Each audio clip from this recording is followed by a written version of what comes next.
Hey everyone, quick video. I haven't been on the video actually in quite a long time.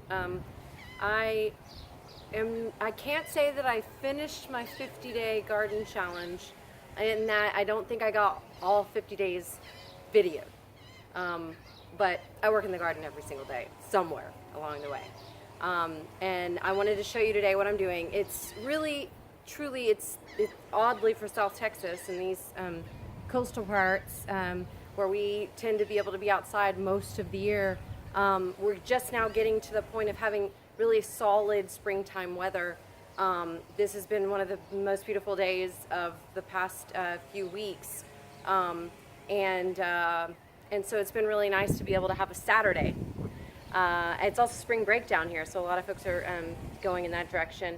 And I know that spring breakers are always very thankful to actually have good weather, because it tends to be our rainy season down here as well. And so to have the no sun, no rain on a day where we've had some rain has actually been really nice. It's perfect weather for gardening.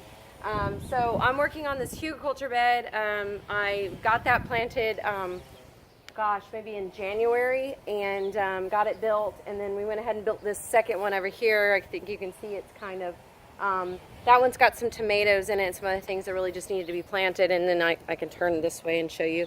The ladies are over here. They've been working on this plot right here, and then now they're working on a new plot over there. And you can see that their coop, the floor of their coop is pretty much gone now.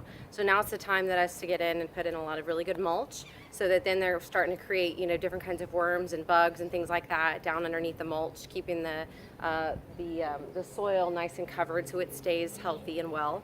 And then we start creating compost in place kind of situations over there, that stuff that we could work with in the garden. We are mowing today, so we're throwing the bags of that into the compost. But the compost bins are pretty empty over there because we've got our girls. They're happy. They're large. They're laying good egg layers, and so they're trying to escape over there. That's funny. Anyway, all right. So I'm going to show you a little bit about what I've been working on today. This is a hugelkultur bed, as I mentioned. A quick answer to what is a hugelkultur bed. It's basically where you pull the topsoil back. And then take your landscape trimmings, tree trimmings, the stuff you'd put out on the curb for the city municipal waste to come by, large waste to come by and pick it up. You'd use it in your garden instead. And so what you do then is build a raised bed. If you look at online in some of the more northern areas, it's a steady teaching in permaculture. So permaculture, hugelkultur beds, that's something you can look up. They often will have much taller stacks than what we have down here. Ours break down very fast because of the way our weather is down here. But we also do not have the same kind of access to trees. We actually have had more access this year because of the hurricane that we had, which is not necessarily a good thing, but we're going to use that to the best of we're going to take every opportunity and make it an opportunity. So this is a kale that looks like it's been being eaten up on by some caterpillars.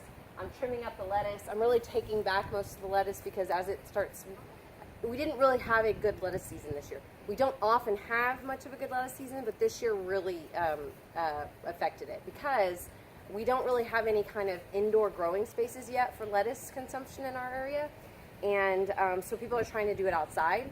And they are coming up with other innovative ways to use the greenhouses and things like that, but they're just now kind of starting to step in, and those can be really costly investments. And so that's not anything that's happened largely down here yet. But in our region, we go from cold, where the seeds won't sprout, to hot, where they start to bolt. So there's really no good, long, happy medium that the lettuce likes to be at. If lettuce starts to get too warm, it will flower. That's what bolt means. And it'll also start to turn bitter. Most greens, most leaves, when they get warm, will start to turn bitter. All right, so cutting back the lettuce, I'm going to cut it back wholeheartedly today.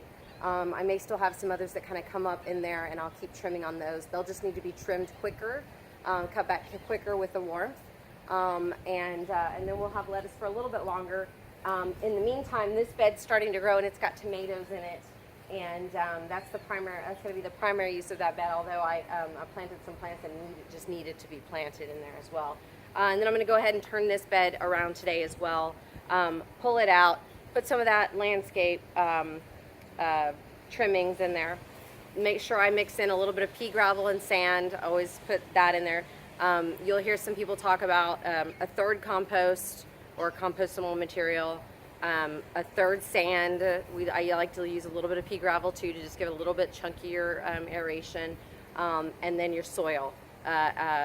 So third of that stuff and a Q-culture bed is a great way to do that. And keeping in mind that in the first season you're really going to have to fertilize that bed because the wood that's in it, as it's breaking down, it actually absorbs nitrogen. So you have to keep a happy balance in the first couple of seasons. But keeping in mind that heavy nitrogen sucking plants, heavy feeders like brassicas, broccoli, cauliflower, Brussels sprouts, cabbage, kale, all that stuff, they're going to use a lot of nitrogen. So the thing that you would need to use that bed, if you used a bed heavily for that before, especially one of these Q-culture beds, is that you're going to need to put some like beans of some kind in there, some clover, nitrogen fixing plants and things that will help feed that bed back again. So anyway, I'm going to get to work, and it was nice seeing you guys, and we'll catch up again soon, but I hope you're outside gardening. And if you need a garden consultant, I like to call myself a personal garden trainer, I'd be happy to help you out with that, and I can come to your place, spend a couple of hours working with you at a very minimal cost. Just get in touch with me and we can talk about doing some more of that. Have a great day. I'll see you all soon.